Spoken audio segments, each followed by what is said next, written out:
Gold, trusted gold buyers. మీరు తాకట్టు పెట్టిన బంగారాన్ని విడిపించి ఈ రోజు ఉన్న మార్కెట్ ధరకు కొనబడను.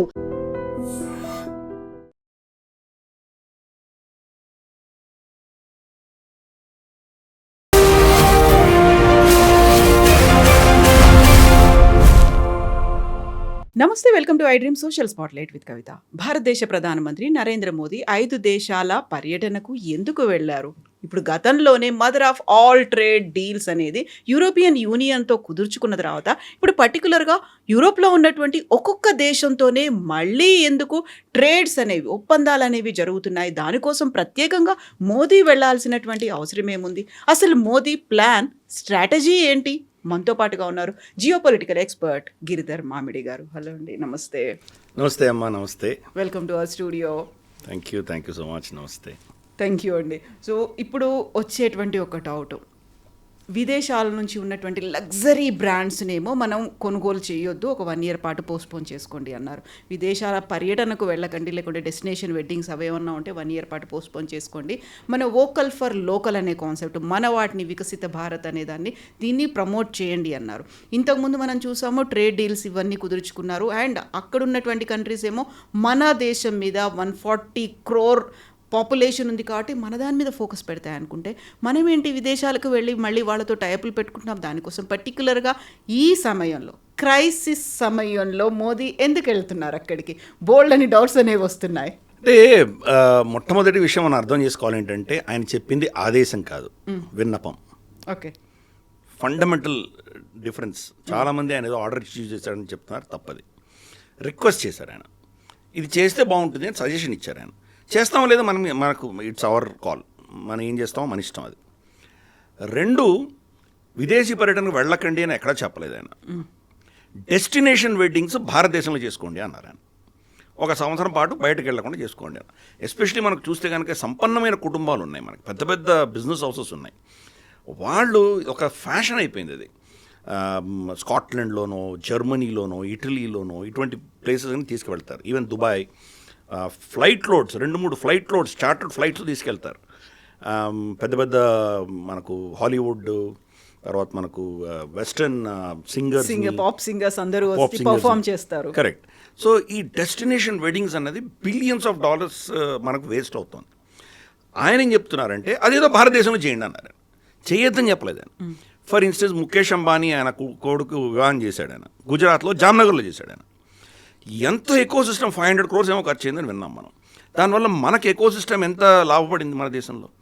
ఇక్కడ ఉన్నటువంటి కేటరర్స్ కావచ్చు, ట్రాన్స్పోర్టేషన్లు కావచ్చు, మనకు ఇతరత్ర లాజిస్టిక్స్ చేసిన వాళ్ళు, టూరిజం, ఫ్లైట్, దానికి మొత్తం ఎంత 500 crores ఈ దేశంలో ఖర్చు అయింది. సో అందుకని ఖర్చు పెట్టద్దని చెప్పలేదు ఆయన.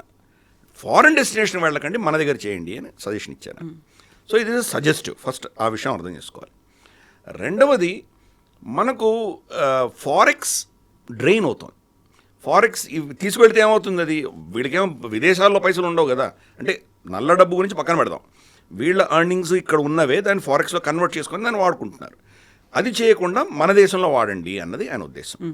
So make in India, made in India ఈ ప్రాజెక్ట్స్ అన్నీ ఉన్నాయి కాబట్టి వోకల్ ఫర్ లోకల్ అన్నప్పుడు ఏమవుతుందంటే మన ఇండస్ట్రీస్కి ఒక విధమైనటువంటి సపోర్ట్ వస్తుంది.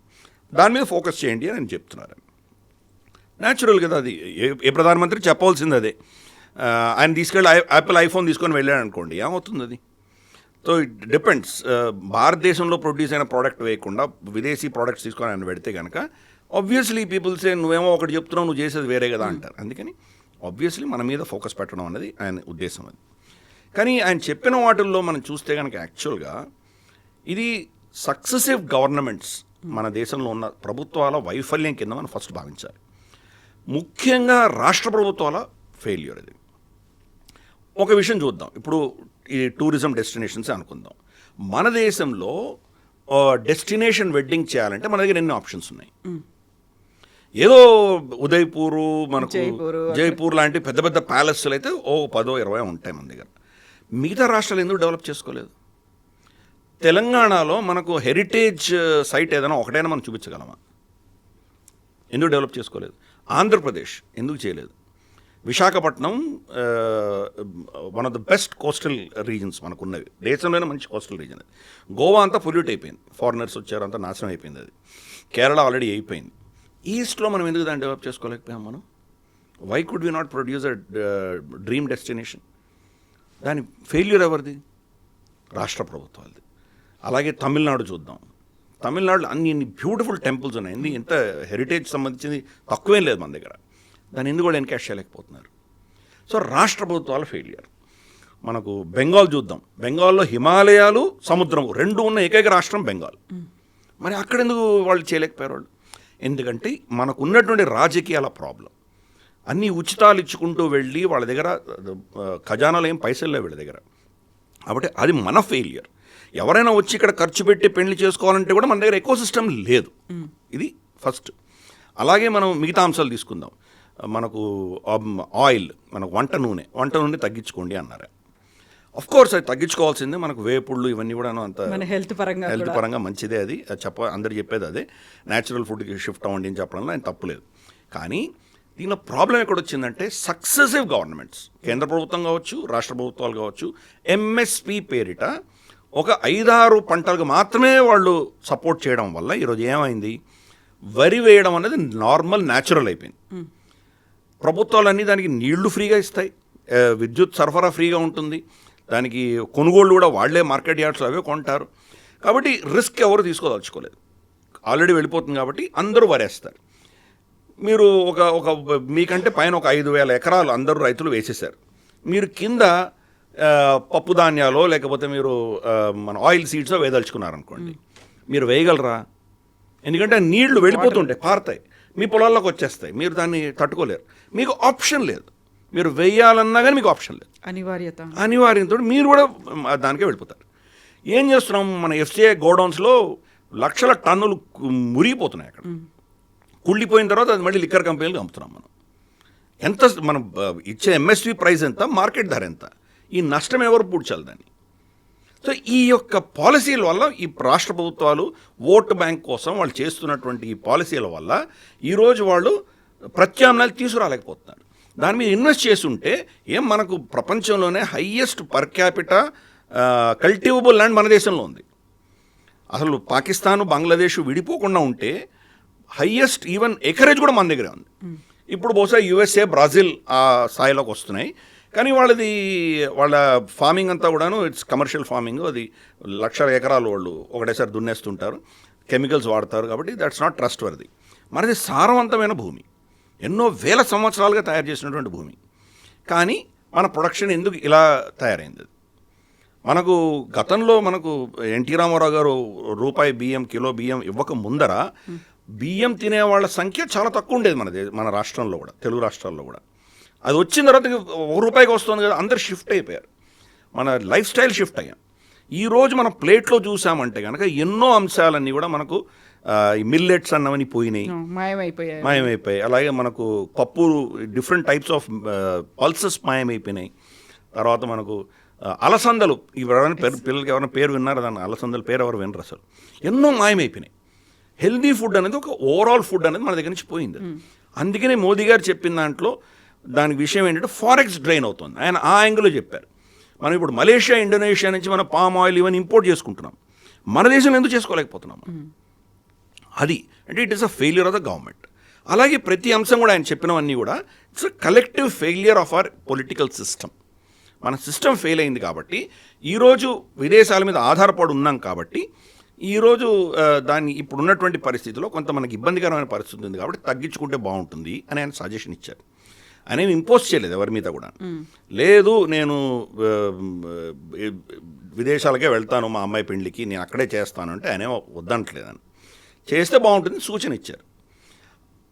మిగతా గతంలో ఉన్న ప్రభుత్వాలు చిదంబరం ఉన్నప్పుడు కూడా దీని మీద బంగారం మీద ఇంపోజ్ చేశారు ఆయన. 80-20 అని ఇటువంటి స్కీమ్స్ ఏవో పెట్టారు. ఇంపోర్ట్ చేస్తే 80% ఇక్కడ మీరు వాడుకోవచ్చు, కానీ 20% మీరు ఎక్స్పోర్ట్ చేసి తీరాలి. ఇటువంటి రెస్ట్రిక్షన్స్ అన్ని పెట్టారు. ఇప్పుడు ప్రభుత్వం ఏం రెస్ట్రిక్షన్స్ పెట్టలేదు.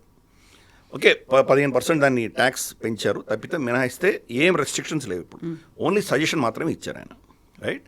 సో అందుకని దీన్ని ఆ దృష్టిలో చూడాలి. మనకు సంక్షోభం లేదు ఇప్పుడు, కానీ ఈ యొక్క ఒక రెస్పాన్సిబుల్ బిహేవియర్ అన్నది కనుక మనం అలవర్చుకున్నామంటే మనకు రేపు అమెరికా కానీ గల్ఫ్ కానీ ఎవరైనా మనల్ని బ్లాక్మెయిల్ చేసే పరిస్థితి నుంచి మనం బయటపడతాం. వాళ్ళు మనం బ్లాక్మెయిల్ చేయలేనటువంటి పరిస్థితి. ఒక ఉదాహరణ చూద్దాం మనం. ఖతార్ నూపూర్ శర్మ వచ్చేసి తస్లీం రెహమానీ తోటి టీవీ డిబేట్లో ఆవిడ ఖురాన్లో చెప్పిన అంశాలే చెప్పింది, ఆవిడ అబద్ధం ఏం చెప్పలేదు. కానీ అది ఎంత దుమారం రేపిందో మనం చూసాం. అది ఖతార్ మన మీద కామెంట్ చేసి మన గ్యాస్ కట్ చేసే బెదిరింపులు చేశారు. ఎంత దేశం అది? తిప్పి కొడితే మన తెలంగాణలో ఒక 1.5 డిస్ట్రిక్ట్స్ అంత ఉంది, అంతే, అంతకు మించి ఏమీ లేదు. కానీ మన తల వంచాల్సి వచ్చింది. ఎందుకంటే దేశానికి మొత్తం గ్యాస్ సరఫరా అయిపోతే మన పరిస్థితి ఏమవుతుంది? 6 మంది మన నేవీ ఆఫీసర్స్ని రిటైర్ అయిన వాళ్ళని అరెస్ట్ చేసి పెట్టారు. వాళ్ళు తల వంచాల్సి వచ్చింది. మనం ఈరోజు మనకు గ్యాస్కి ప్రత్యామ్నాయం ఇక్కడ ఉండింటే కనుక ఈరోజు మన పరిస్థితి ఉండేది కాదు కదా. ఇంత ప్రపంచంలోనే 3వ 4వ పెద్ద దేశం అయి ఉండి మనము ఒక చిన్న దేశం ముందర మనం ఏం అనలేని పరిస్థితికి వచ్చాం మనం. అందుకని మోదీ గారి సూచనలన్నీ అవి. రాబోయే రోజుల్లో మనం ఒకరి మీద ఆధారపడకుండా ఒకరు మనల్ని ఏదో విధంగా మనల్ని కంట్రోల్ చేయకుండా ఉండే దిశగా మనమే ఆత్మనిర్భరత పెంచుకుంటే బాగుంటుంది అనేది దాని సూచనలు మాత్రమే. విదేశాల మీద ఆధారపడొద్దు అనుకుంటున్నాం, మనమే ఆత్మనిర్భర్గా ఉండాలి అనుకుంటున్నాం. వీటికే మనకి మన దగ్గర ఏదైతే ప్రొడ్యూస్ అవుతున్నాయో లేదు వాళ్ళని ఎంకరేజ్ చేయాలి అనుకున్నప్పుడు మళ్ళీ అదే విదేశాలకు వెళ్ళి అదే టైప్స్ కోసం చూడడం, లేకుంటే వాళ్ళతో ద్వైపాక్షిక ఒప్పందాలు కుదుర్చుకొని రావడం అనేది, వాటికి సంబంధించి ఇప్పుడు లెక్కలు కూడా వస్తున్నాయి. ఏ దేశంలో ఏమేం చేసామో, ఏ ఒప్పందాలు అయ్యాయి అనేది. మళ్ళీ అదెందుకు చేస్తున్నాం? మన దగ్గర ఏవి లేవో అది వాళ్ళ దగ్గర తెచ్చుకుంటాం. మన దగ్గర ఏమి లేవు, టెక్నాలజీ లేదు. ఈరోజు ప్రపంచంలో highest number of engineers produce చేసే దేశం మనది. కానీ ఐపీ, ఇంటలెక్చువల్ ప్రాపర్టీ, పేటెంట్స్ ఎన్ని ఫైల్ చేస్తున్నాం మనం? అమెరికా గతంలో యావరేజ్గా సంవత్సరానికి 1,00,000 పేటెంట్స్ ఫైల్ చేస్తే జపాన్ రమారమి 25,000 పేటెంట్లు ఫైల్ చేసేది. చైనా 16,000 పేటెంట్లు ఫైల్ చేసేది. భారతదేశం 1000 పేటెంట్లు ఫైల్ చేసేది. ఎవరి దగ్గర తప్పు ఉంది? అది అక్కడికి వద్దాం. తప్పు ఎవరుందో ఫస్ట్ పొజిషన్ ఏంటో అర్థం చేసుకుందాం. మన దగ్గర టెక్నాలజీ లేదు, టెక్నాలజీ కూలీలను తయారు చేస్తున్నాం మనం. బ్రెయిన్ డ్రైన్ అయిపోయింది అనే ఒక మాట. బ్రెయిన్ డ్రైన్ ఒకటి. ఈరోజు who is Sundar Pichai, who is Satya Nadella, technology కూలీలు. ఆ దేశానికి, ఆ కంపెనీలకు ఊడిగం చేస్తున్నటువంటి వాడు. టెక్నాలజీ క్రియేట్ చేస్తున్నారా? చేయట్లేదు. మన దగ్గర ఇంతమంది ఇంజనీర్లు ఉన్నాయి, ఇంత ఇంజనీరింగ్ కాలేజెస్ ఉన్నాయి. ఎవరైనా టెక్నాలజీ క్రియేట్ చేస్తున్నారా? చేయట్లేదు. టెక్నాలజీ అసలు మనకు ఎలక్ట్రికల్ ఇంజనీరింగు, తర్వాత కంప్యూటర్ సైన్సెస్, మనకు ఇటువంటి 1, 2 ఎక్కడైతే ఐటీ కంపెనీలో ఉద్యోగాలు వస్తాయో ఆ సీట్లకే డిమాండ్ ఉంటుంది. కెమికల్ ఇంజనీరింగ్ సీట్ వస్తే ఎంతమంది వెళ్తున్నారు? మెకానికల్ వస్తే ఎంతమంది వెళ్తున్నారు? ఇండస్ట్రియల్ ఇంజనీరింగ్ ఎంతమంది వెళ్తున్నారు? సో ఇది మన ప్రాబ్లం. టెక్నాలజీ మనం తయారు చేయట్లేదు. కాబట్టి వాళ్ళ దగ్గర టెక్నాలజీ ఉంది కాబట్టి మనం వాళ్ళ దగ్గర వెళ్ళక తప్పట్లేదు. వాళ్ళ దగ్గర టెక్నాలజీ తెచ్చుకోవాల్సిన పరిస్థితి. ఈరోజు గ్రీన్ టెక్నాలజీ అంటున్నాం మనం. హైడ్రోజన్ ఇటువంటివి ఏవో చాలా కొత్త కొత్త టెక్నాలజీస్. ఆ నార్డిక్స్ దేశాలైతే అద్భుతాలు, దానిలో అద్భుతమైన టెక్నాలజీ వాళ్ళ దగ్గర ఉంది. ఏం మనం చేయలేము? అవి ఎందుకు చేయలేకపోతున్నాం? వాళ్ళు చేస్తున్నాం, మనం ఎందుకు చేయట్లేదు? ఇప్పుడు రివర్స్ అయింది. ఇప్పుడు అమెరికా యొక్క పేటెంట్స్ తగ్గిపోయాయి, చైనీస్ పేటెంట్స్ పెరిగిపోయాయి. వాళ్ళది 1,00,000 పైన దాటిపోయింది. అమెరికా తగ్గుతోంది, జపాన్ది తగ్గింది. మనం ఎక్కడ పెరగలేదు, 1000 నుంచి 1,500కి వెళ్ళాం అంతే. ఇది మన ప్రాబ్లం. టెక్నాలజీ లేదు మన దగ్గర. కానీ అవసరం వస్తే ఏం చేయగలమో మనకు ఆ శక్తి ఉంది. హనుమంతుల వారికి ఆయన శక్తి తెలియనటువంటి పరిస్థితి మనది కూడా.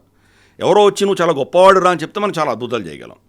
కరోనా అప్పుడు మన దగ్గర మాస్కులు లేవు, పీపీబీ కిట్లు లేవు, టెస్టింగ్ కిట్స్ లేవు.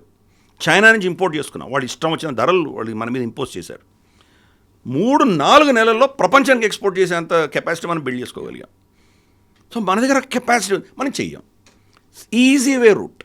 ఎంత ఈజీగా అమెరికాకు వరకు ఎక్స్పోర్ట్ చేస్తామంటే అయిపోతుంది. కాబట్టి రిస్క్ తీసుకోం, రీసెర్చ్ లేదు.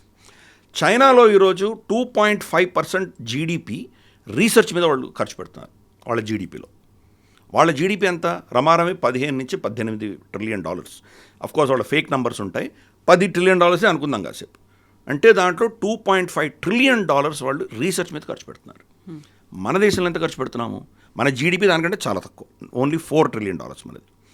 మనకున్న జీడిపిలో 0.64% ఖర్చు పెడుతున్నాం మనం. టెక్నాలజీ క్రియేట్ చేయనప్పుడు మన పరిస్థితి ఏమవుతుంది? ఎవరి దగ్గర నుంచి టెక్నాలజీ తెచ్చుకోవాలి కదా. మన దగ్గర టెక్నాలజీ క్రియేట్ అయ్యేంతవరకు ఎవరి నుంచో తెచ్చుకోవాలి కదా. అందుకని మోదీ గారు వెళ్ళారు. ఈ మోదీ గారి పర్యటన అంతా అదే. ASML మనకు నెదర్లాండ్స్లో ఉన్నటువంటి కంపెనీతోటి టాటాస్ ఒప్పందం చేసుకున్నారు. ఎందుకు? ప్రపంచంలో చిప్ మ్యానుఫ్యాక్చరింగ్ చేయగలిగినటువంటి మషీన్లని తయారు చేసే ఏకైక కంపెనీ అది. చైనా కాదు కదా అబ్బా పీతాంబరుడు, ఏ దేశానికైనా వాళ్ళకు మ్యానుఫ్యాక్చరింగ్ మషీన్స్ కావాలంటే అక్కడి నుంచి కొనుక్కోవాలి. అమెరికా వాడిని కంట్రోల్ చేస్తుంది, చైనాకు అమ్మొద్దు అని కంట్రోల్ చేస్తుంది. చైనా ఆ మషీన్స్ని మళ్ళీ రెప్లికేట్ చేసే ప్రయత్నం చేస్తోంది, ఇంకా సక్సెస్ అవ్వలేదు వాళ్ళకి. ఇప్పుడు కూడా వీళ్ళ దగ్గర నుంచి కొనుక్కోవాలి. మనం వెళ్ళి వాళ్ళు ఒప్పందం చేసుకున్నాం, వాళ్ళ దగ్గర మెషిన్స్ తెచ్చుకుంటున్నాం. మెషిన్స్ తెచ్చుకోకపోతే ఏమవుతుంది? తైవాన్ నుంచో చైనా నుంచో అమెరికా నుంచో మనం చిప్పులు కొనుక్కోవాలి. ఎంతకాలం కొనుక్కుంటూ వెళ్తాం మనం? ఆల్రెడీ డొనాల్డ్ ట్రంప్ తైవాన్ని చేతులు వదిలేసాడు, తిలోదగాలు ఇచ్చేసాడు. చైనా ఎప్పుడో దాన్ని టేక్ ఓవర్ చేస్తుంది. మన పరిస్థితి ఏమవుతుంది? వాడి ఇష్టానుసారం మనకి ఇస్తే ఇస్తాడు, లేకపోతే ఇవ్వడు. అదొకటి. రెండు, వాడి దగ్గర మనం చిప్పులు కొన్నామంటే ప్రతి చిప్లో వాడి బ్యాక్ ఎండ్ వాడికి కనెక్షన్ ఉంటుంది, ప్రతిదీ అబ్జర్వ్ చేస్తాడు. రేపు మనం వాడితో యుద్ధం చేయాలన్నా వాడి టెక్నాలజీతో యుద్ధం చేయాలి. మన రఫైల్స్ కానీ, మన తేజస్ కానీ ఇంకేమైనా టేక్ ఆఫ్ అవ్వాలి, మన బ్రహ్మోస్ ఏదైనా వెళ్ళాలంటే దానిలో పెట్టే చిప్స్ అని వాడిచ్చే చిప్సే ఉంటాయి. ఎలా మనం యుద్ధం చేయగలం వాడితోటి? కాబట్టి మనకు ఆత్మనిర్భరత కావాలంటే మనకు ఆ మషీన్లు కావాలి ఫస్ట్. అందుకని ఆయన అక్కడికి వెళ్ళారు, నెదర్లాండ్స్కి వెళ్ళారు. యుఏఈ ఓపెక్ నుంచి బయటకు వచ్చేసింది, oil producing and exporting countries నుంచి బయటకు వచ్చేసింది, ఆ కూటమి నుంచి బయటకు వచ్చేసింది. కాబట్టి వీళ్ళు ఎవరికైనా అమ్ముకోవచ్చు, ఎంతైనా అమ్మవచ్చు, ఏ ధరకైనా అమ్ముకోవచ్చు వాళ్ళు. ఈరోజు ఖతార్ దగ్గర నుంచి మనకు గ్యాస్ రావట్లేదు, వాళ్ళకున్నంత గ్యాస్ వీళ్ళ దగ్గర లేదు, కానీ వీళ్ళ దగ్గర కూడా గ్యాస్ ఉంది యుఏఈలో కూడా. ఎందుకంటే ఖతార్ వీళ్ళకి ఆల్మోస్ట్ నైబర్, కొద్ది సముద్రం, ఒక 50-60 కిలోమీటర్ సముద్రం తప్పితే ఇట్స్ ఆల్మోస్ట్ బార్డర్ టచ్ అవుతూ ఉంటుంది. కాబట్టి ఆ గ్యాస్ మనకి ఇవ్వడానికి సిద్ధపడ్డారు వాళ్ళు. మనకు ఎనర్జీ నీడ్స్ కావాలి, మనకు ఆయిల్ కావాలి, గ్యాస్ కావాలి, రెండు కావాలి. ప్లస్ ఓపెక్ రేట్స్ కాకుండా, ఓపెక్ కంట్రోల్ లేకుండా మనకు వస్తున్నాయి. అందుకని ఒప్పందం చేసుకున్నాం వాళ్ళతో. ఇది మనకి ఇమ్మీడియట్గా ఉన్నటువంటి ఇబ్బందులని అధిగమించడానికి కోసం మనం తీసుకుంటున్నాం. వాళ్ళకి ఏంటంటే ఫుజైరా అన్నది గల్ఫ్ ఆఫ్ ఒమాన్లో ఉంది యుఏఈకి.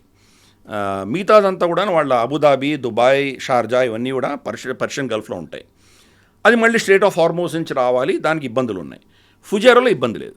కానీ ఫుజైరాకి వెళ్ళాలంటే కనుక వాడు పైప్ లైన్ వేయాలి. ఆ పైప్ లైన్ వేయాలంటే కొద్ది కొండ ప్రాంతం ఉంటుంది, ఆ కొండ ప్రాంతం నుంచి పైప్ లైన్లు వేయాలి. ఈ ప్రాజెక్ట్ కూడా రేపు మనకే రాబోతుంది, లేకపోతే చైనీస్కి ఇస్తే మన పరిస్థితి ఏమవుతుంది అది? కాబట్టి స్ట్రాటజీగా మనం అక్కడ అవసరం అనుకున్నది. అందుకని మోదీ గారు వెళ్ళారు. అక్కడ డొనాల్డ్ ట్రంప్ చేసిన ఈ చర్యల వల్ల గల్ఫ్ కూటమి మొత్తం ధ్వంసం అవుతుంది. దాంట్లో చీలికలు వచ్చేసినాయి, విభేదాలు వచ్చినాయి. యుఏఈ, ఇజ్రాయెల్ ఒక కూటమిలోకి వెళ్ళిపోయారు. సౌదీ అరేబియా, పాకిస్తాన్, టర్కీ ఒక కూటమిలో ఉన్నారు. కాబట్టి ఈ పరిస్థితిలో మనం అక్కడ లేము అంటే కనుక దీన్ని అడ్వాంటేజ్గా తీసుకొని వేరే శక్తులు వచ్చేదాన్ని ఏమైనా చేయొచ్చు. రష్యా కావచ్చు, చైనా కావచ్చు, వీళ్ళందరూ దాంట్లో దూరుతారు. ఆల్రెడీ పాకిస్తాన్, సౌదీ అరేబియాతో ఒక ఒప్పందం పెట్టేసుకున్నారు వాళ్ళు. మనం ఏం చేయాలి? అందుకని మోదీ గారు వెళ్ళారు అక్కడికి. మోదీ గారు వెళ్ళడం వల్ల ఈరోజు స్ట్రాటజిక్గా Pakistan is out of the game, మనం అక్కడికి వచ్చేసాం. ఇది మనకు చాలా క్రూషియల్. తర్వాత కీలకంగా ఏంటంటే వాళ్ళు ఆయిల్ రిజర్వ్స్ మన దేశంలో పెట్టదలుచుకున్నారు. స్ట్రాటజిక్ ఆయిల్ రిజర్వ్స్ అంటే వాళ్ళవే, చమురు వాళ్ళదే, మన దగ్గర స్టోర్ చేసుకుంటారు. అంటే మనం బ్యాంక్లో లాకర్ రెంట్ పెట్టుకుంటాం, లాకర్ తీసుకుంటాం కదా, లాకర్ వాడిది బ్యాంక్ది, కానీ లోకల్లో వస్తువులన్నీ మనవే. కానీ మనం వాడుకోలేం కదా దాన్ని. వాడుకోవాలంటే వాడుకోవచ్చు, ఆ కండిషన్ ఉందా అక్కడ పెట్టి? మనం వాళ్ళ దగ్గర కొనుక్కోవచ్చు, ఎవరికైనా ప్రపంచంలో ఎవరికైనా అమ్ముకోవచ్చు, మనం కూడా అమ్మచ్చు కదా. ఇప్పుడు $100 పర్ బ్యారెల్ అమ్ముతున్నారు ప్రపంచంలో. మనం కూడా కొనదలుచుకుంటే కనుక వాడికి ఇస్తే కానీ ఇక్కడి నుంచి కూడా తీసుకోవచ్చు మనం. వాడికేంటి, మనకిస్తాడా? ఫిలిప్పైన్స్కో, ఇండోనేషియాకో, మలేషియాకో, సింగపూర్కో, జపాన్కో అమ్మే బదులు భారతదేశం కొనుక్కుంటే మనకి ఇస్తాడు, దాన్ని ఉంది అది. కాబట్టి అది ఇబ్బంది లేదు మనకి. స్టోరేజ్ ఇక్కడ పెట్టుకుంటున్నాడు కాబట్టి దానికి మనకి రెంట్ ఇస్తాడు. అదేదో అగ్రిమెంట్ ఉంటుంది, వాళ్ళే కడతారా ట్యాంకేజెస్, లేదా మన వాళ్ళు కడితే దాంట్లో వాళ్ళు స్టోర్ చేసుకుంటారు. ఇవన్నీ కూడా తర్వాత వస్తాయి. ఇవన్నీ స్టోరేజ్ చేసుకున్నందుకు మనకు సెక్యూర్డ్. మనం ఏంటి, న్యూక్లియర్ పవర్ దేశం, మన మీద యుద్ధాలు జరగవు. అది న్యూక్లియర్ పవర్ లేదు కాబట్టి వాళ్ళ మీద ఎప్పుడు యుద్ధం జరిగి ఏమైనా కానీ కూడా నష్టం వస్తే మన దేశంలో స్టోరేజ్ ఉంటుంది కాబట్టి ఇక్కడి నుంచి అమ్ముకోవచ్చు. ఆల్రెడీ సౌదీ ఆరామ్కో, రిలయన్స్తో ఇటువంటి ఒప్పందమే చేసుకుంది. యుఏ కూడా పెట్టుకుంటుంది.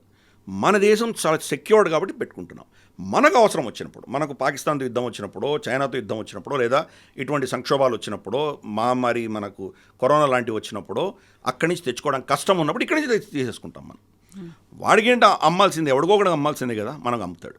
కాబట్టి ఇంత స్ట్రాటజిక్ అడ్వాంటేజ్ మనకుంది. అందుకని మోదీ గారి విజిట్ ప్రతి దాంట్లో మీరు చూస్తే కనుక ఈ ఫ్యూచరిస్టిక్ మన దేశానికి కావాల్సిన భవిష్యత్తులో కావాల్సిన అవసరాలన్నీ కూడాను దాని మీద ఫోకస్ పెట్టి ఆయన వెళ్తుంది. ఈ ట్రిప్ అంతా దానికోసం వెళ్ళారు. ఆయన సరదాగా ఏం వెళ్ళలేదు.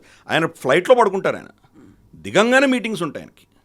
అటువంటి మనిషి ఆయన. కాబట్టి ప్రతి దాంట్లో మీరు చూస్తే కనుక ఇవి మనకు వస్తున్నాయి.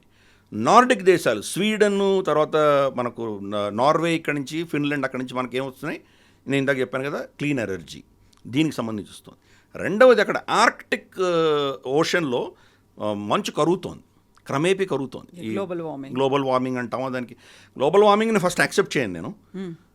గ్లోబల్ వార్మింగ్ అనేది మనకి ఇష్టం వచ్చిన డేట్ చూసుకొని ఆ డేట్ నుంచి ఇప్పటిదాకా చాలా పెరిగిపోయింది అంటే కనుక దానికి ఒక 300-400 సంవత్సరాల ముందర వెళ్ళామంటే ఇంతకంటే దరిద్రమైన రోజులు కూడా ఉన్నాయి. అప్పుడేమి మీకు ఫ్యాక్టరీలు లేవు, మీకు పొల్యూషన్ లేదు, ఏమీ లేదు. అప్పుడు కూడా కరిగే కదా అవి. ఎవ్రీ సైకిల్ ఉంటుంది అది. ఎవ్రీ 7-8 వేల సంవత్సరాలకి సైకిల్ ఉంటుంది అది. కాబట్టి అది వేరే చర్చ అది. బట్ ఇప్పుడు కరుగుతోంది అది. కరుగుతూ ఉంటే ఏమవుతుంది, అక్కడ ఎక్స్ప్లోరేషన్కి పాసిబిలిటీస్ ఉన్నాయి. అక్కడ ఆయిల్, గ్యాస్ రిజర్వ్స్ చాలా ఉన్నాయి. ఇప్పుడు మనం ఆ గేమ్లో లేమంటే కనుక మళ్ళీ చైనీస్ వెళ్ళి కూర్చుంటారు అక్కడ. మనం ఆల్రెడీ అక్కడ ఒక టవల్ వేసి కూర్చున్నామంటే, రిజర్వ్ చేసుకున్నామంటే రేపు మనం అక్కడికి వెళ్తాం. అక్కడ ఎక్స్ప్లోరేషన్ మనకు వాళ్ళు రిగ్స్ ఇస్తారు, మనం అక్కడే ఎక్స్ప్లోర్ చేసుకోవచ్చు. దానికి వచ్చినందుకు ఖర్చు పెట్టాం కాబట్టి మనం దాన్ని ఎక్స్ట్రాక్ట్ చేసి మన దేశానికి తెచ్చుకోవచ్చు. రెండవది షిప్పింగ్ లేన్స్ ఓపెన్ అవుతున్నాయి. ఇప్పుడు మనకు తిరిగేదంతా కూడా ఇక్కడి నుంచి మనకు రష్యా నుంచి రావాలంటే కనుక మనకు డిస్టెన్స్ ఒకటి ఉంది, ప్లస్ ఒకటి సెట్ రూట్ ఉంది. మనకి వేరే రూట్ మనకు అక్కడి నుంచి పైనుంచి వ్లాడివాస్టక్ నుంచి మనకు చెన్నైకి వచ్చేటువంటి రూట్స్ కూడా ఓపెన్ అవుతున్నాయి. ఇప్పుడు అక్కడ చైనా ఆల్రెడీ మొదలుపెట్టింది. చైనా వాళ్ళ నైజం ఏంటంటే వాళ్ళకు సంబంధం లేని ప్రాంతాన్ని కూడా వాళ్ళకు కలిపేసుకుంటారు. ఇండియన్ ఓషన్ రీజన్కి చైనాకి సంబంధం లేదు, కానీ వాళ్ళు ఏమంటారంటే we're near Indian Ocean power అని చెప్పేసుకుంటారు వాళ్ళు. ఇప్పుడు వాళ్ళు నియర్ ఆర్క్టిక్ ఓషన్ పవర్ అని చెప్పుకుంటున్నారు వాళ్ళు. ఆర్క్టిక్ ఓషన్ వాళ్ళకి ఏం సంబంధం లేదు. ఆర్క్టిక్ ఓషన్లో రష్యా ఉంది, అమెరికా ఉంది, అలాస్కా ఉంది కాబట్టి అమెరికా ఉంది, అలాగే మనకు కెనడా ఉంది, గ్రీన్లాండ్ ఉంది. గ్రీన్లాండ్ మీద కన్ను వేయడం దానికి కారణం అదే. ఈ నార్డిక్ స్టేట్స్ ఉన్నాయి, డెన్మార్కు, తర్వాత మనకు నార్వే, స్వీడన్, ఫిన్లాండ్, నెదర్లాండ్స్ ఇవన్నీ ఉన్నాయి. అందుకని వీటి మీద మనం ఫోకస్ పెడుతున్నాం. సో మనకు అక్కడ వచ్చేటువంటి ఎనర్జీ సప్లైస్ మనం ముందుగానే మనం దాన్ని రిజర్వ్ చేసే ప్రయత్నం చేస్తున్నాము. రెండు, ఈ షిప్ లేన్స్లో చైనాకు మొనోపొలీ లేకుండా మనం వెళ్ళే ప్రయత్నం చేస్తున్నాం. ఆఖరిగా మనకు ఇటలీ చూద్దాం. ఇటలీలో ఈరోజు మనకు ఈ ప్రత్యామ్నాయాలు ఏవైతే ఉన్నాయో మనకు 2023లో మనకు జరిగిన G20 సమ్మిట్లో మనము అప్పుడు సపరేట్గా ఆ సమ్మిట్ బయట మనం కొన్ని దేశాలు కలిసి India, middle east, Europe economic corridor మనం పెట్టుకున్నాం కదా. సో దానికి సంబంధించి ఇక్కడి నుంచి ముంబై నుంచో లేకపోతే గుజరాత్ నుంచో మన షిప్పులు వెళ్ళి ఫుజైరోలో కానీ లేదా మనకు జబల్ అలీ పోర్ట్ మన దుబాయ్లో కానీ లేదా మన అబుదాబిలో కానీ మన సరుకులు రవాణా అక్కడ దించితే కనుక ట్రైన్లలో దాన్ని అక్కడ లోడ్ చేసి ఇజ్రాయెల్లో ఉన్న హైఫా దాకా తీసుకువెళ్ళడం. అంటే వయా సౌదీ అరేబియా, తర్వాత జార్డన్, తర్వాత మనం ఇజ్రాయెల్ దాకా తీసుకువెళ్ళడం. హైఫా పోర్ట్ చైనీస్ కంట్రోల్లో ఉండింది. అది అమెరికా ఒత్తిడితోటి దాన్ని అదానికి హ్యాండ్ ఓవర్ చేశారు. ఈరోజు భారతీయ కంట్రోల్లో ఉంది హైఫా పోర్ట్. ఇజ్రాయెల్లో ఉన్నట్టు హైఫా పోర్ట్ మన అధీనంలో ఉంది. ఇప్పుడు హైఫా పోర్ట్ దాకా తీసుకువెళ్తే హైఫా పోర్ట్ నుంచి మళ్ళీ షిప్లో లోడ్ చేసి 2 డెస్టినేషన్స్ మనకి యూరోప్లో ఎంటర్ అవ్వాలంటే గ్రీస్ కానీ లేదా ఇటలీ కానీ. గ్రీస్లో మనకు 2 పోర్ట్స్ ఇస్తున్నారు. దాంట్లో బహుశా ఒకటి అదాని, ఒకటి ఎల్ఎన్టీ తీసుకోవచ్చు. అలాగే మనకి ఇటలీలో కూడా మనకు చాలా కీలకం. ఇటలీ వెస్టర్న్ యూరోప్కి ఓపెన్ అవుతుంది. గ్రీస్ ఈస్టర్న్ అండ్ సెంట్రల్ యూరోప్కి ఓపెన్ అవుతుంది. మనకు జర్మనీ కావచ్చు, పోలెండ్, చెకోస్లోవాకియా, తర్వాత మనకు లాట్వియా, లిథువేనియా, ఇవేవైతే ఉన్నాయి, మొల్డోవా, ఈ ఈస్టర్న్ యూరోప్కి అంతా కూడా మనకు గ్రీస్ నుంచి వెళ్ళొచ్చు. ఇటలీ నుంచి వెళ్తే మనకు ఫ్రాన్స్, స్పెయిన్, మనకు యూకే ఇవన్నీ కూడా ఓపెన్ అవుతాయి అక్కడి నుంచి. కాబట్టి చాలా కీలకం మనకి. అందుకని ఈ సప్లై చైన్ లాజిస్టిక్స్లో ఇటలీ మనకు చాలా కీలకం. 2, ఇటలీకి సంబంధించి ఇటలీలో టెక్నాలజీ ఉంది. మన దేశంలో మారుతి కారు కూడా రాకముందర 2 కార్లు ఉండేవి. ఒకటి అంబాసిడర్ ఉండేది, రెండోది ఫియట్ ఉండేది. Fiat is Italian. ఇప్పుడు కూడా 800 కంపెనీలు, ఇటలీ కంపెనీలు మన దేశంలో పనిచేస్తున్నాయి. ఇటలీలో కోర్ ఇంజనీరింగ్ ఇప్పటికి కూడా వాళ్ళ దగ్గర చాలా పటిష్టంగా ఉంది వాళ్ళ దగ్గర. సో వాళ్ళతో అనుసంధానం చేయడం వల్ల మనకి అది కూడా ఇంజనీరింగ్ అడ్వాంటేజ్ కూడా వస్తుంది మనకి. చాలా అంశాల్లో మనం ఇప్పటికి కూడా ఏదో మొహంజదారో, హరప్పాలో ఉన్న టెక్నాలజీ నుంచి మనం బయటకు ఎదగలేదు. కాబట్టి వాళ్ళ దగ్గర ఉన్న టెక్నాలజీస్ తెచ్చుకోవాల్సిన ఆవశ్యకత మనకుంది. వ్యవసాయ రంగంలో చూసామంటే మనం ఇప్పటికి కూడా పంట పండిస్తున్నాము, వచ్చిన పంటని అమ్ముతున్నాం. దాన్ని ప్రాసెసింగ్ చేయడమో వాల్యూ యాడ్ అన్నది మన దగ్గర లేనే లేదు. టెక్నాలజీ లేదు మన దగ్గర. ప్లస్ వాళ్ళ దగ్గర ఉన్నటువంటి టెక్నాలజీని మనం ఇక్కడ కాపీ కొట్టి దాన్ని రెప్లికేట్ చేస్తున్నాం అంతే. మనదంటూ సొంతంగా మనం ఏం టెక్నాలజీ తీసుకురాలేదు. నేను గూగుల్లో పనిచేసేటప్పుడు చాలా టెక్నాలజీస్ చూశాను వాళ్ళ దగ్గర. ఇంకా ఈ రోజు దాకా మార్కెట్లో రాని టెక్నాలజీస్ చూశాను. అన్ని టెక్నాలజీస్ ఉన్నాయి వాళ్ళ దగ్గర ఆల్రెడీ. ఈ సంక్షోభం వస్తే కనుక నెక్స్ట్ ఏం చేయాలని దానికి రెడీగా ఉన్నారు వాళ్ళు. కానీ స్ట్రాటజీగా వాళ్ళు ఆ టెక్నాలజీస్ బయటకు తీసుకురాలేదు వాళ్ళు. ఫర్ ఇన్స్టెన్స్ హార్డ్వేర్, పెన్ను పెట్టుకున్నామంటే మనము నా కళ్ళారా నేను చూశాను. ఇది ఎప్పుడు 2006, 2007లో చెప్తున్నాను. పెన్ను క్లిక్ చేసామంటే దానికి 2 లైట్స్ వస్తాయి. ఒకటి కింద వర్చువల్ కీబోర్డ్ వస్తుంది, ఇంకోటి వర్చువల్ స్క్రీన్ వస్తుంది కూడా.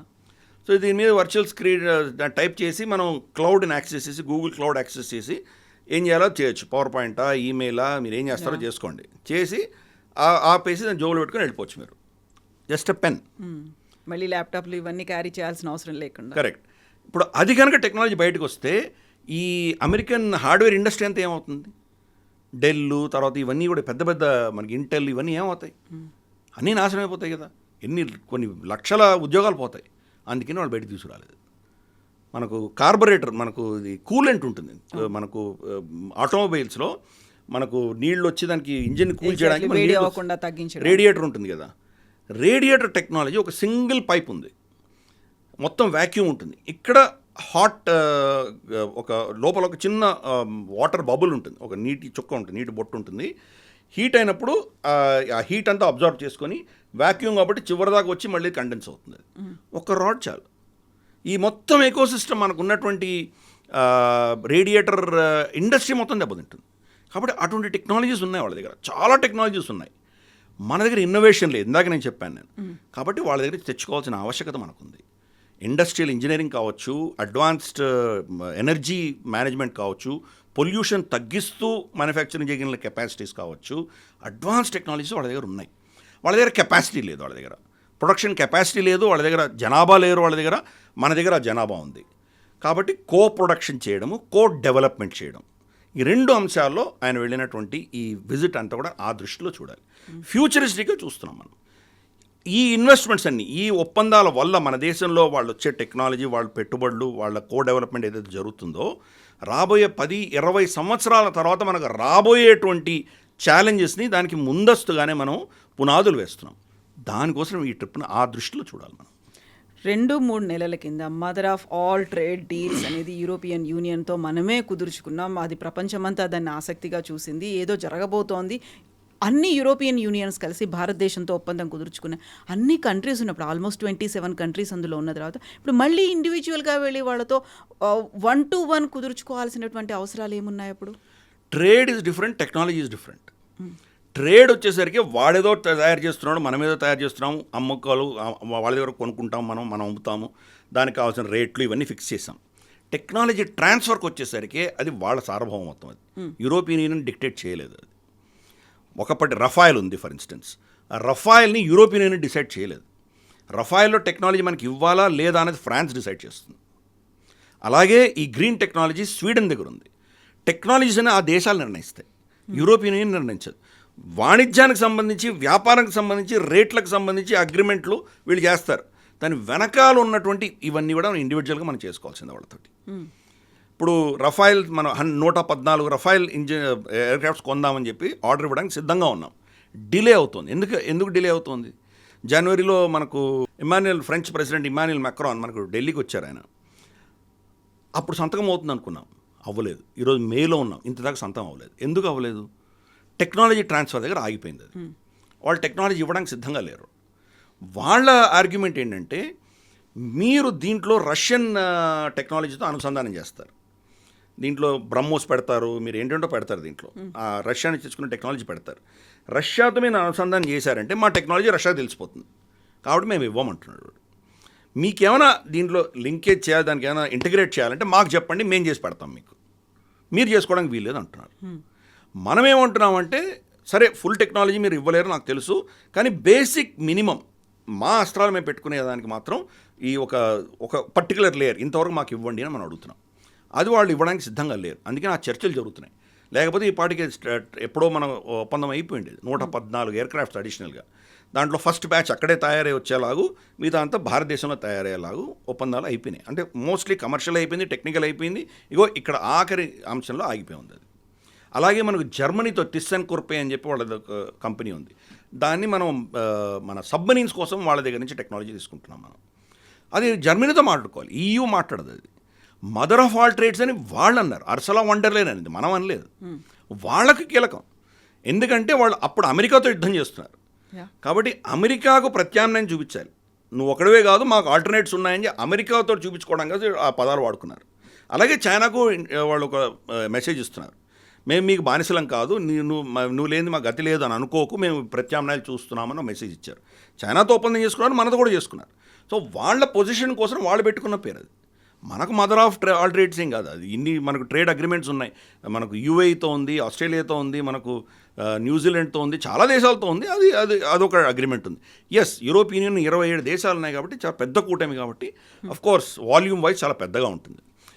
అలాగే మనకు అమెరికా మనకు పెట్టిన బాధలు ఏవైతే మనం అనుభవించామో దానికి ప్రత్యామ్నాయం కూడా యూరోప్ మనకు సిద్ధంగా ఉన్నారు కాబట్టి ఒక ఆల్టర్నేట్ మనం చూసుకుంటున్నాం కాబట్టి ఇద్దరికి ఇట్స్ అ విన్ సిచ్యుయేషన్ కాబట్టి వెళ్ళాం మనం. కానీ టెక్నాలజీ పరమైనటువంటి అంశాలు వచ్చేసరికి వ్యక్తిగతంగా ప్రతి దేశంతో సపరేట్గానే మాట్లాడుకోవాలి మనం. ఇప్పుడు టెక్నాలజీ పరంగా మనం వాళ్ళ దగ్గర నుంచి ఒక సహాయం అనేది తీసుకుంటున్నాం, మన దగ్గర ఎస్టాబ్లిష్మెంట్స్ అనేవి పెడుతున్నారంటే వాట్ వీఆర్ ఆఫరింగ్ దే, మనమేమి ఇస్తున్నాం వాళ్ళకి, మనతో ఎందుకని వాళ్ళు ఒప్పందాలు చేసుకుంటున్నారు, మన భారతదేశంతో చేసుకోవాలి అనేటువంటి టైం వాళ్ళు ఎందుకు ఇస్తున్నారు? ఇప్పుడు ఒక ఉదాహరణ చూద్దాం, రఫేలే చూద్దాం. రఫైల్స్ ఇంత పెద్ద మోతాదున కొన్న దేశాలు ఏమైనా ఉన్నాయా? కొనగలిగిన దేశాలు ఏమున్నాయి?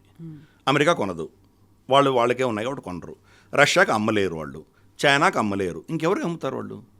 ఖతార్ కొంటుంది, 20 కొంటుంది, UAE కొంటుంది, UAE కొనలేదు బట్ చెప్తున్నాను, ఇంకేదో దేశాలు 20, 30, 10, 15 ఇంతే కదా, అంతకంటే ఎక్కువ కొనగలరు. మనం వాళ్ళ దగ్గర 140, 130 కొంటున్నాం మనం. సో ఇంత పెద్ద సంఖ్యలో కొనగలిగిన పెద్ద దేశం ఏంటంటే భారతదేశం. కాబట్టి వాళ్ళ మార్కెట్ కావాలి, మన మార్కెట్ కావాలి. 2, వాళ్ళకు లేబర్ ఫోర్స్ లేదు. లేబర్ ఫోర్స్ కావాలంటే మళ్ళీ మన దగ్గర రావాల్సిందే. అందుకనే వాళ్ళు ఇల్లీగల్ ఇమిగ్రేషన్ ఎందుకు వస్తుంది అక్కడ? వాళ్ళ దేశంలో ప్రొడ్యూస్ చేయగలిగినటువంటి కెపాసిటీ ఉన్నటువంటి పాపులేషన్ పడిపోయింది. కాబట్టి ఇల్లీగల్ ఇమిగ్రేషన్స్ని అక్కడ ఉన్నటువంటి ఎస్పెషలీ వామపక్షాలు ఉన్నటువంటి ప్రభుత్వాలని దాన్ని ఎంకరేజ్ చేసినాయి. అప్పుడు బెడిసి కొట్టింది. ఇప్పుడు కల్చరలీ బాగా దెబ్బతిన్నారు వాళ్ళు. ఇప్పుడు వాళ్ళు రియలైజ్ అవుతున్నారు. అందుకనే అక్కడ మళ్ళీ రైట్ వింగర్స్ గెలవడం మొదలు పెడుతున్నారు అక్కడ. ఎందుకంటే దీని కారణం వల్ల ఇంటిగ్రేట్ అవ్వలేదు, వాళ్ళకి స్కిల్ సెట్స్ లేవు. అంతమంది తెచ్చిపెట్టుకున్నారు, మళ్ళీ సోషల్ సెక్యూరిటీ మీద పడి వాళ్ళు తింటున్నారు వాళ్ళు. దీనివల్ల వీళ్ళకి ఏం లాభం లేదు, ప్రొడక్షన్ లేదు వాళ్ళ దగ్గర. ప్రొడక్షన్ చేయగలిగిన కెపాసిటీ మన దగ్గర ఉంది. కాబట్టి దాన్ని అవుట్సోర్స్ చేస్తే ఫస్ట్ ప్రొడక్షన్ వస్తుంది, మార్కెట్ ఉంటుంది. దీన్ని బేస్ చేసుకొని ఇంకా చుట్టుపక్కల దేశాలు చాలా వాడి దగ్గర అమ్ముకోవచ్చు వాళ్ళు. కీలకంగా ఏంటంటే ప్రాఫిట్ షేర్ చేసుకోవచ్చు వాళ్ళు. వాళ్ళ దేశంలోనే ప్రొడ్యూస్ చేస్తే 100 అమ్మే దగ్గర మన దేశంలో ప్రొడ్యూస్ చేశారంటే 200 అమ్మొచ్చు, 300 అమ్మొచ్చు. సో 100 ఎయిర్క్రాఫ్ట్స్కి వాళ్ళకి వచ్చే ప్రాఫిట్స్ ఒకటైతే 300 ఎయిర్క్రాఫ్ట్స్ అమ్మితే అడిషనల్ ప్రాఫిట్ వస్తుంది కదా. అందుకని మనం చాలా కీలకం వాళ్ళకి ప్రొడక్షన్ కెపాసిటీని షిఫ్ట్ చేసుకోవడానికి. 2, వాళ్ళ దేశాల్లో చాలా ప్రాబ్లమ్స్ ఉన్నాయి. ఫర్ ఇన్స్టెన్స్ మనకు ఇజ్రాయెల్ తీసుకుందాం. అఫ్కోర్స్ యూరోపియన్ యూనియన్ కథ అది వాళ్ళ ప్రాబ్లమ్స్ వేరే ఉన్నాయి. బట్ ఇజ్రాయెల్ తీసుకుందాం. ఇజ్రాయెల్ ఎప్పుడు యుద్ధానికి వెళ్తుందో తెలియదు. సో వాళ్ళకు కావాల్సినప్పుడు ఏం చేయాలి? వాళ్ళు భారతదేశం నుంచి కొనుక్కుంటారు. కాబట్టి భారతదేశం హైదరాబాద్లో వాళ్ళ ప్రొడక్షన్ యూనిట్స్ ఉన్నాయి. 100% ఎక్స్పోర్ట్ టు ఇజ్రాయెల్. మ్యానుఫ్యాక్చరింగ్ ఇక్కడ అవుతుంది, ఇజ్రాయెల్ పెడుతుంది. ఒక మోడల్ పెట్టుకున్నారు. అలాగే వాళ్ళు యూరోప్లో కూడా పెట్టుకోదలుచుకుంటారు. ఫర్ ఇన్స్టెన్స్ కొన్ని అంశాలు వాళ్ళు యూరోపియన్ యూనియన్లో వాళ్ళు డైరెక్ట్గా డీల్ చేయలేనటువంటి అంశాలు ఉంటాయి. వాళ్ళ దగ్గర కెపాసిటీ లేదు. For instance shells, simple shells, మనకు బోఫర్స్ గన్స్ అంటాం కదా, గతంలో అనేవాళ్ళం కదా, హోవిట్జర్ గన్స్ అంటాం. 155mm కానీ 102 కానీ ఫీల్డ్ గన్స్ ఉన్నాయి. సింపుల్ షెల్స్ తీసుకుందాం. షెల్ మ్యానుఫ్యాక్చరింగ్ కెపాసిటీ వాళ్ళ దగ్గర లేదు. ఎవరి దగ్గర నుంచి కొంటున్నారు? పాకిస్తాన్ నుంచి కొంటున్నారు వాళ్ళు. బ్రిటన్ కొంటుంది, UK కొంటుంది. కానీ UK కొన్నట్టు తెలిస్తే కనుక ఇబ్బందులు వస్తాయి వాళ్ళకి. మ్యానుఫ్యాక్చరింగ్ పాకిస్తాన్లో అవుతుంది. ఇక్కడి నుంచి ఫ్లైట్లు వస్తాయి, స్పెషల్ ఫ్లైట్లు తీసుకొని వెళ్ళి అది పోలాండ్లో పార్క్ చేస్తాయి. పోలాండ్లో రైల్ మార్గం గుండా ట్రైన్లో దాన్ని తీసుకెళ్ళి యుక్రెయిన్ సప్లై చేస్తున్నారు. అదే పాకిస్తానీ షెల్స్ని ఇజ్రాయెల్ కూడా సప్లై చేసింది UK. పాకిస్తాన్కి ఇజ్రాయెల్కి చుక్కెదురు. ఇజ్రాయెల్ని రికగ్నైజ్ కూడా చేయలేదు. యహూదీలు మేము ముస్లిమ్స్ ఈ గోల ఈ చెత్త అంతా పాకిస్తాన్ ఉంది, అయినా వీళ్ళ షెల్స్ని ముస్లిమ్స్ వ్యతిరేకంగా ఇజ్రాయెల్ వాడుకుంది. కాబట్టి ఈ న్యూట్రాలిటీ అన్నది వాళ్ళకి కావాలి. కాబట్టి మ్యానుఫ్యాక్చరింగ్ హబ్ అన్నది కావాలి.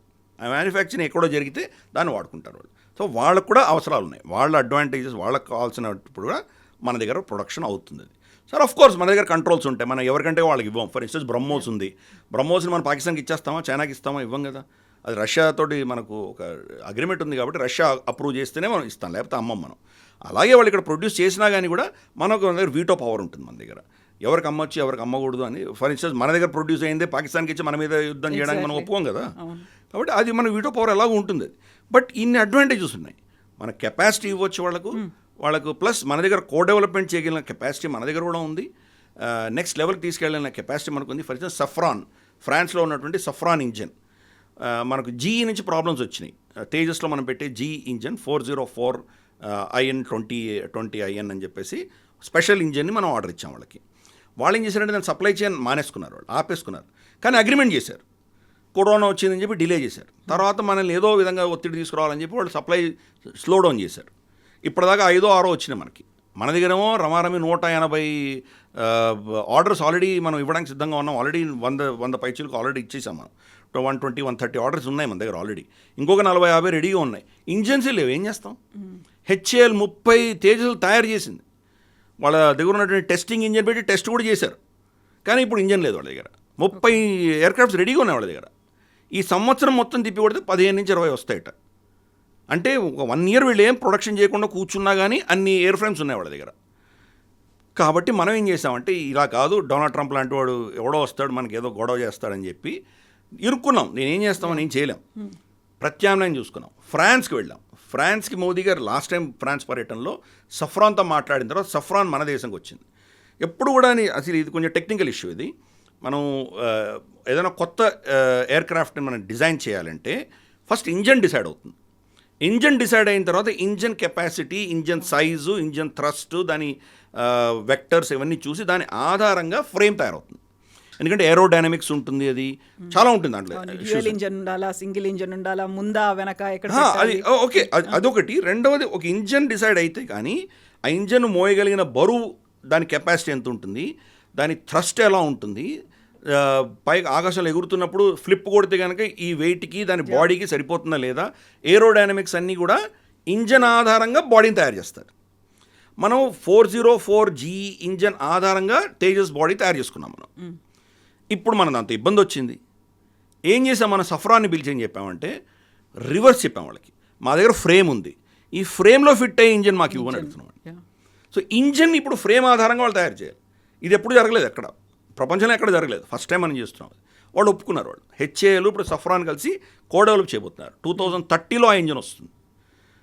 ఇంతలోపల మన కావేరీ ఇంజన్ కూడా దాన్ని మోల్డ్ చేసే పరిస్థితిలో మనం ఉన్నాం. రష్యా ఆఫర్ ఇస్తోంది. సో అందుకని ఈ టెక్నాలజీ కోసం మనం ఈ పనులన్నీ చేయాల్సి వస్తుంది మనకి. అందుకని ఈ యూరోప్లో ఉన్నటువంటి పరిస్థితి కూడా మనకు యూరోపియన్ యూనియన్తో చేసేది simple trade deal, simple issues కావచ్చు, కానీ ఈ ఇండివిజువల్ దేశంతో మనం సపరేట్గా మనకు టెక్నాలజీకి సంబంధించినటువంటి ఒప్పందాలు చేసుకోవాలి మనం. అందుకని ఈ ట్రిప్ ఇలాంటివి చాలా అవసరం మనకి. ఇప్పుడు వాళ్ళకి కావాల్సినటువంటి ప్రొడక్షన్ కెపాసిటీ పెంచడానికో, లేకుంటే మన దగ్గర వనరులు ఉన్నాయి, లేకుంటే మన దగ్గర ప్లేసు ఉంది, ఇక్కడ యూస్ చేస్తే మనకు కూడా జాబ్ అది పెరుగుతుంది, వర్క్ ఫోర్స్ అనేది పెరుగుతుంది, ఇవన్నీ అనుకున్నప్పుడు మళ్ళీ మనం ఒక వాయిస్ కూడా ఇచ్చాం, వోకల్ ఫర్ లోకల్ అనేటువంటి కాన్సెప్ట్. ఇది గ్లోబల్గా మనం దీన్ని గ్లోబల్ లెవెల్లో తీసుకెళ్ళాలి అనేది, దానికి సంబంధించి ఎలా అవుతుంది, ఫెసిలిటీస్ అనేవి కూడా దీన్ని కల్పించాల్సినటువంటి అవసరం ఉంది. వాటి కోసం పెట్టినటువంటి శ్రద్ధలో మళ్ళీ దీని మీద మనం ఏమైనా ఫోకస్ పెడుతున్నామా, దీని ఎక్స్పాన్షన్ మళ్ళీ ఎట్ ద సేమ్ టైం ఇక్కడ నుంచి మళ్ళీ గ్లోబల్గా సప్లై చేయడానికి ఆ ట్రేడ్స్ అనేవో లేకుంటే ఆ టాక్స్ అనేవి కూడా ఉంటాయా ఇందులో? అంటే అది వాళ్ళకి సంబంధం లేదు కదా. వోకల్ ఫర్ లోకల్ అనేది మన నినాదం. అది నాకు కావాలి, నాకు ఏదో ఒక అవసరం ఉంది, నాకు ఒక పర్టిక్యులర్ రఫైల్ కావాలి, నాకు లోకల్గా నాకు దొరుకుతుందా? లేదు. ఏం చేయాలి నేను? ఆప్షన్ లేదు కదా నాకు. అది నా పరిస్థితి. ఎక్కడ ఆప్షన్ ఉందో అక్కడ కొనుక్కోమని చెప్తున్నాం మనం. యూరోప్ వాళ్ళు లో ఎండ్ ప్రొడక్షన్ చేయట్లేదు వాళ్ళు, కాబట్టి వాళ్ళకి మన కాంపిటీషనే కాదు వాళ్ళు. మన కాంపిటీషన్ ఎవరు? చైనా. కాబట్టి ఆయన చెప్పిన స్టేట్మెంట్లో చైనానే వర్తిస్తుంది, అది యూరోప్కి వర్తించదు. యూరోప్ అంతా హై ఎండ్. యూరోప్ వాళ్ళు ఏం అమ్ముతారు మనకి? వాళ్ళ high end chocolates, Swiss chocolates, తర్వాత మనకు లగ్జరీ బ్రాండెడ్ ఐటమ్స్, అది కొనుక్కునే వాళ్ళు కొంటారు, కొనని వాళ్ళు కొనరు. సామాన్యుడు అయితే కొనడు కదా. అది మన దేశంలో తయారైన లాక్మేకి ఏవో ఉన్నాయి, ఇవే కొనుక్కుంటాం మనం. అది అంత ఎక్స్పెన్సివ్ కొనేవాళ్ళు ఎలాగో ఉంటారు. వాళ్ళు ఇక్కడ కొనకపోయినా విదేశాలకు వెళ్ళి కొని తెచ్చుకుంటారు వాళ్ళు. కాబట్టి అది దట్స్ నాట్ అన్ ఇష్యూ. అలాగే వాళ్ళ వైన్స్ ఉన్నాయి, లగ్జరీ బ్రాండ్స్ వాళ్ళవి. తర్వాత స్కాచ్ విస్కీస్ ఉన్నాయి. అవి ఎంతమంది తాగుతారు ఇక్కడ? మన మ్యాక్సిమం కన్జంప్షన్ భారతీయ లిక్కరే ఎక్కువ ఉంటుంది. అది కొనేవాళ్ళు తాగేవాళ్ళు చాలా నీష్ మార్కెట్. అది చాలా తక్కువ మంది తాగుతారు అది. ప్లస్ మనకు ఖర్చు తక్కువ ఉన్నా కానీ కూడా మన దేశంలో డెడికేటెడ్ క్లబ్ మనకి ఓల్డ్ మంక్ ఉంది. Old Monk is one of the cheapest rums in the world. 200, 300 రూపాయలు, 400 ఉంటుంది, నాకు తెలియదు ఇప్పుడు ఎంత రేట్ ఉందో. బట్ తక్కువ లోవెస్ట్ రేట్ అంటే మన ఓల్డ్ మంక్ డెడికేటెడ్ క్లబ్. పెద్ద పెద్ద బిజినెసెస్, మల్టీ మిలియనర్స్ కూడా కూర్చొని ఓల్డ్ మంక్ తాగుతారు. And it is not the cost which drives it, it's the life style, it is the question of taste. కాబట్టి ఆ టేస్ట్ ఉన్న వాళ్ళు ఎలా కొంటారు? సో మనకు లోకల్గా తయారయ్యేటువంటి వాటిని మీరు వాడండి అని ఆయన సూచన ఇచ్చారు. But yes, I agree with you. మన దగ్గర లోకల్ కెపాసిటీ ఉందా? దాని మీద ప్రభుత్వాలు ఫోకస్ పెట్టాలి. ఏ ప్రభుత్వం ఫోకస్ పెట్టాలి? ఆఫ్కోర్స్ రాష్ట్ర ప్రభుత్వాలు ఫోకస్ పెట్టాలి. ఇప్పుడు మనకు సూలా వైన్స్ అని ఉంది, మహారాష్ట్రలో ఉంది, నాసిక్ ఆ ప్రాంతంలో వాళ్ళు పెట్టారు. Success story. ఒక బ్రాండ్ ఉంది మనకి. మేబీ ఇంద్రి అనే దాన్ని కూడా making grounds in the international level. Absolutely. Indri అన్నది కూడా చాలా it's very one of the premier liquor బ్రాండ్స్గా తయారైంది. అది ఆంధ్రప్రదేశ్లో ఏముంది మనకి? తెలంగాణలో ఏముంది మనకి? తమిళనాడులో ఏముంది? ఎందుకు మనం బ్రాండింగ్ చేసుకోలేకపోతున్నాం? మనం ఎందుకు మనం ఆ దిశగా పనిచేయలేకపోతున్నాం? మనం అంతంత పెద్ద పెద్ద ప్రోడక్ట్స్ అక్కర్లా. మనకు మహాబలేశ్వర్ ప్రాంతంలో, వెస్టర్న్ ఘాట్స్లో మీరు మహాబలేశ్వర్, పచ్చిగణి అక్కడికంతా వెళ్ళారంటే మీకు అదే ఫర్ ఇన్స్టెన్స్ మీరు ఒక మాల్కి వెళ్ళండి, మన దగ్గర ఉన్న మాల్స్కి దేనికైనా వెళ్ళండి, మీకు ఫిజ్జీ డ్రింక్స్ ఉంటాయి. దాంట్లో పైనాపిల్, స్ట్రాబెర్రీ, ఫిజ్జీ ఉంటుంది, వాడు కొట్టిస్తాడు. దాంట్లో సిరప్ ఎక్కడి నుంచి వస్తుందో తెలుసా మీకు? సోడా వేస్తాడు కానీ సిరప్ ఉంటుంది కదా, ఆ సిరప్ ఎక్కడి నుంచి వస్తుంది? అది go to any mall or any departmental store, Reliance, Spencer's, దేనికైనా వెళ్ళండి, ఆ సిరప్ ఎక్కడి నుంచి వస్తుంది? మాలాస్ అన్న ఒక కంపెనీ నుంచి వస్తుంది. ఆ మాలాస్ కంపెనీ ఎక్కడుంది? ఈ పచ్చిగణిలో ఉంది. ఓకే. వాళ్ళు ఏం చేస్తున్నారు? అమూల్ లాంటి అమూల్ లాంటి మోడల్లో వాళ్ళు తయారు చేస్తారు. అమూల్ ఆఫ్ కోర్స్ ఇది గవర్నమెంట్ డ్రివెన్, అది వీళ్ళది ప్రైవేట్.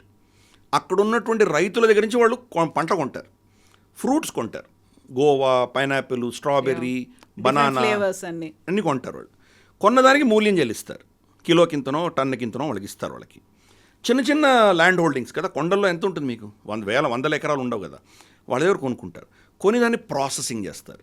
ఒక్కొక్క మనకు పండుకి ఒక 10 వెరైటీల ప్రోడక్ట్స్ ఉంటాయి. దాంట్లో సిరప్ ఉంటుంది, జ్యూస్ ఉంటుంది, చాక్లెట్ ఉంటుంది, ఎసెన్స్ ఉంటుంది, జెల్లీ ఉంటుంది, ఇలా ఐస్ క్రీము, ఇలా ఓ 10 వెరైటీస్. అంటే మ్యాంగోలో 10 ఉంటాయి, స్ట్రాబెర్రీలో 10 ఉంటాయి, పైనాపిల్లో 10 ఉంటాయి. ఇలా చేస్తారు. మార్కెట్లో అమ్మిన తర్వాత వచ్చిన ప్రాఫిట్స్లో కొంత పర్సెంటేజ్ మళ్ళీ రైతులకు ఇస్తారు వాళ్ళు. సో ఈ ఎకో సిస్టమ్ అక్కడ ప్రైవేట్గా అంత బాగా సక్సెస్ అయింది. మాలాస్ మనకి ఇక్కడ చూస్తున్నాం, కానీ అక్కడ ఇంకా చాలా ఉన్నాయి అటువంటివి. పాలాస్ అని ఒకటి ఉంది. ఇటువంటి 4 పెద్ద పెద్ద సక్సెస్ఫుల్ స్టోరీస్ ఉన్నాయి అక్కడ. ఏం మన తెలుగు రాష్ట్రాల్లో ఎందుకు చేసుకోలేకపోయాం మనం? ప్రోడక్ట్స్ తక్కువ మనకు. 2-3 ఉదాహరణలు. మన దగ్గర సంపంగి పండుతుంది ఇక్కడ. సంపంగి పువ్వును మనం ఏమైనా ప్రాసెస్ చేస్తున్నామా? అమ్ముతున్నాం అంతే దాన్ని మార్కెట్లో, కానీ దాన్ని ఏమైనా ప్రాసెస్ చేస్తున్నాం? దాంట్లో ఎసెన్స్ తీయడం కానీ, దాంట్లో కెమికల్స్ తీయడం కానీ, దాన్ని ఏమైనా ప్రాసెస్ చేస్తున్నాం? ఏం చేయట్లేదు. పనస పండుతుంది ఇక్కడ. పనస పండుతోటి మనం ఏమైనా ప్రోడక్ట్ తయారు చేసామా ఇక్కడ? రామోజీరావు గారు ఏదో పాపమైన కొంత సోమా డ్రింక్స్ అనేవో కొంత పెట్టారు అప్పట్లో. బట్ తర్వాత ఎక్కడ మనకు అటువంటి స్టోరీయే లేదు మన దగ్గర. Guntur tobacco, Benson and hedges, తర్వాత మనకు డన్ హిల్, వాటిల్లో వాడేటువంటి టొబాకో ఇక్కడి నుంచి ఎక్స్పోర్ట్ అవుతుంది. మనకేమైనా బ్రాండ్ ఉందా? అరకు కాఫీని మనం ఎక్స్పోర్ట్ చేస్తున్నాం, దానికి ఒక బ్రాండ్ అనేది కల్పిస్తున్నాం. ఈ ప్రపంచం ఎంతమంది తెలుసు? కానీ జఫా ఆరెంజెస్ అంటే కనుక ప్రపంచమంతా ఫేమస్. జఫా ఎక్కడుంది? ఇది చిన్న గ్రామం, మన భువనగిరి అంత గ్రామం, చిన్న ఊరు. భువనగిరి కూడా చాలా పెద్ద ఊరు, అంతకంటే చిన్నది. ఇజ్రాయెల్లో ఉంది అది. వరల్డ్ వైడ్ దానికి బ్రాండింగ్ ఉంది. క్యూబన్ సిగార్స్, క్యూబా ఎంత దేశం, మనం ఎక్కడున్నాం? దీనికి బాధ్యులు ఎవరు? అన్నీ ఉచితాలు ఇచ్చుకుంటూ వెళ్ళి ప్రభుత్వము అంటే పథకాలు వీళ్ళకి ఇవ్వడమే ప్రభుత్వం అనుకున్నటువంటి పరిస్థితుల్లో అది చేయకపోతే ఓట్లు రావు అన్నటువంటి మన పరిస్థితి నుంచి మనం బయటపడినప్పుడు ఇవి చేయొచ్చు. కాబట్టి దానికి బాధ్యత ఎవరు వహించాలి? మనం పొలిటికల్ ఎస్టాబ్లిష్మెంట్, పొలిటికల్ సిస్టమ్ చేయాలి. పార్టీలకు అతీతంగా అందరు దీంట్లో ఇరుక్కుపోయారు. అందుకనే చెప్తున్నా కదా, మొహంజదారో హరప్పాలో మనం ఏం చేసామో ఇప్పుడు అదే చేస్తున్నాం మనం. మిరపకాయ తీసుకో అమ్మా, మిరపకాయ మనం ఎంత ప్రాసెస్ చేయగలం చెప్పు, నీకు ఎంత తెలుసు ప్రాసెస్ చేయగలం? ఎగ్జాక్ట్లీ. ఎండబెడతాం, దాన్ని పొడి చేస్తాం, పొడి అమ్ముతాం. కాకుండా ఏమైనా చేస్తున్నామా? 5,000 సంవత్సరాల ముందర అదే చేసాం, ఇప్పుడు అదే చేస్తున్నాం. దాంట్లో ఏమైనా ప్రాసెస్ చేస్తున్నామా? లగడపాటి రాజగోపాల్ పార్లమెంట్లో స్ప్రే కొట్టాడు కదా, పెప్పర్ స్ప్రే. దాంట్లో ఉన్న కెమికల్ ఏంటి? ఓలియోలెసిన్. ఆ కెమికల్ ఎక్కడి నుంచి వస్తుంది? మిరపకాయ నుంచి వస్తుంది. మనం ఏమైనా చేస్తున్నావా? మీకు తెలిసిన కంపెనీ ఏదైనా ఉందా మన రాష్ట్రాల్లో? చిల్లీ మ్యానుఫ్యాక్చరింగ్ మన తెలుగు రాష్ట్రాలు బెస్ట్, దేశంలోనే మోస్ట్ ప్రామినెంట్. ఇవి ఏమైనా చేస్తున్నాం మనం? దాని ఓలియోలెసిన్ని మన పెయింట్స్కి వాడచ్చు. యాంటీ టర్మైట్, క్యాన్సర్ చెదలు పట్టకుండా మన క్యాన్సర్ ట్రీట్మెంట్కి వాడతారు దాన్ని. పెస్టిసైడ్స్, చెట్ల మీద న్యాచురల్గా పురుగు క్రిమికీటకాలను చంపడానికి వాడతారు. ఏమైనా చేస్తున్నాం మనం? సో ప్రాసెసింగ్ ఏం చేస్తున్నాం మనం? థాయిలాండ్కి వెళ్ళారంటే డూరియాన్ అని చెప్పి ఒక ఫ్రూట్ ఉంది, అది కూడా మన పనసలాగానే ఉంటుంది, కంపు కొడుతుంది. అది మామూలు పండు వస్తే కనుక కంపు భరించలేము మనం, చాలా మురుగు వాసన వస్తుంటుంది అది. కానీ దాన్ని ప్రాసెస్ చేసి దాన్ని డిహైడ్రేట్ చేసి వాళ్ళు బాగా పర్ఫెక్ట్గా సీల్ చేసి అమ్ముతున్నారు. థాయిలాండ్ బ్యాంకాక్ ఎయిర్పోర్ట్లో అన్నీ కప్పలు దొరుకుతాయి మనకి. మనది ఏమైనా ఒక్క ప్రోడక్ట్ అమ్ముతున్నామా మనం? ఇన్ని పంటలు మన దగ్గర పండుతున్నాయి. బంగినపల్లి ఎంత అద్భుతమైనటువంటి బ్రాండ్ మనకి. బంగినపల్లికి సంబంధించి మన దగ్గర కనీసం ఒక జ్యూస్ ఉందా? మాజాను ఇంకెవడదో వాడికి ఎవడో అమ్ముకుంటున్నాం, వాడి బ్రాండ్లో అమ్ముకుంటాడు, కానీ మనకేమైనా బ్రాండ్ ఉందా? దీనికి బాధ్యత ఎవరు తీసుకోవాలి? ఎందుకు ఇక్కడ పెట్టుబడులు పెట్టి మనకు బ్రాండ్లోకి వెళ్ళడానికి ఎందుకు సిద్ధంగా లేము? ఎందుకంటే దీంట్లో ఉన్నదంతా వాళ్ళంతా పొలిటీషియన్స్ కానీ వాళ్ళు ఎవరైతే ఉన్నారో వాళ్ళు అమ్మేసుకున్నామో, పైసలు వచ్చినాయా, అయిపోయింది, ఖతం. దూరదృష్టి లేదు మనకి. మనం ఎప్పుడు కూడా దీని మీద ఫోకస్ పెట్టలేదు. అది మన ప్రాబ్లం. దాని మీద ఫోకస్ పెడదాం. మన దేశంలో కొన్ని సక్సెస్ స్టోరీస్ ఉన్నాయి. నేను ఇప్పుడు చెప్పాను, మాలాసు, పాలాసు లాంటివి చాలా చెప్పాను నేను. మనం ఎందుకు రెప్లికేట్ చేయలేకపోతున్నాం? ఒకప్పుడు ఒక 30 సంవత్సరాల క్రితం, 25-30 సంవత్సరాల క్రితం మనకు పబ్లిక్ ఇష్యూస్ చాలా వచ్చాయి. అప్పుడు ఒక క్రేజ్ ఉండేది, అన్ని విపరీతమైన పబ్లిక్ ఇష్యూస్ వచ్చేవి. మహారాష్ట్ర, గుజరాత్ తర్వాత 3rd హైయెస్ట్ ఆంధ్రప్రదేశ్, అప్పుడు ఉమ్మడి రాష్ట్రం. పబ్లిక్ ఇష్యూస్ కుప్పలు వచ్చేవి. వెర్రివేళ మనం అందరూ లాటరీ ఉన్నట్టు మన వాళ్ళందరూ అప్లై చేసేవాళ్ళు. ఆ కంపెనీలే ఉన్నాయి ఇక్కడ మన దేశంలో ఉన్నాయి, మన రాష్ట్రంలో ఉన్నాయి. ఇప్పుడు అన్నీ మూతపడిపోయినాయి. సో మనకు ఆరంభ శూరత్వమే. మనం ఏది కూడా దూరంగా తీసుకెళ్ళే నైజం లేదు మనకి. తమిళనాడులో టీవీఎస్ గ్రూప్ ఉంది, చెట్టియార్ గ్రూప్ ఉంది, ముదలియార్ గ్రూప్ ఉంది. ఎన్ని గ్రూప్స్ ఉన్నాయి అక్కడ? కనీసం తమిళనాడులో ఉన్నాయి. మన దగ్గర ఏమైనా ఉందా? పేరు అంటే ఒక బ్రాండెడ్ తెలుగు వాళ్ళది అని చెప్పుకోగలిగిన మన దగ్గర ఏమున్నాయి? వేళ్ల మీద లెక్క పెట్టచ్చు. 100% లేదని అనట్లేదు, బట్ ఎక్కడున్నాం మనం? మ్యానుఫ్యాక్చర్లో కానీ దీంట్లో ఎక్కడున్నాం మనం?